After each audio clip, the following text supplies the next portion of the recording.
My name is Bret Allphin. I'm the Development Director at Buckeye Hills, Hocking Valley Regional Development District. So the problem presented to me by the 6th grade class was there's an opportunity to attract or expand a business in Belpre, Ohio. And so in order to make that idea a reality, these students had to come up with the information necessary to attract those businesses, to satisfy local government, and to ultimately have a business that would succeed in the location that they selected.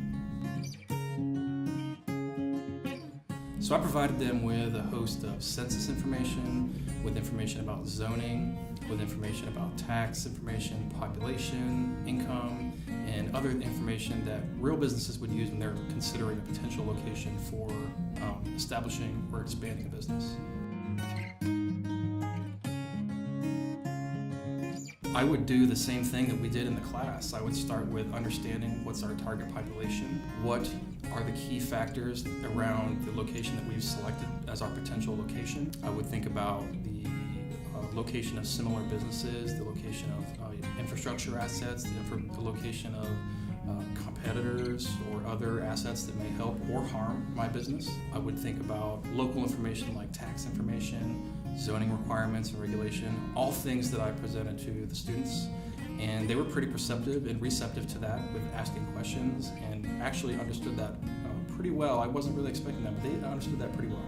Other things that surprised me personally were their awareness of the businesses that they were considering, their awareness of needs and what they would like to see in their community, because this was up to them. The teacher did not provide them with, hey, you're going to select this business, you're going to do banking, you're going to do food, you're going to do entertainment. The students brought their own ideas to the class that were formed through other thought. They had done some preliminary research about these businesses because they had already a vested interest in that. So they brought all these topics and all these ideas to the class already. And then we're able to use the information that I gave them to just help them expand those ideas, take those ideas farther, or negate those ideas. There was one group that actually ended up changing their project. I don't know if it was based on the information, but they thought about it more carefully and decided they didn't want to have that business in Belpre after all. So that was pretty interesting, and I wasn't really expecting that.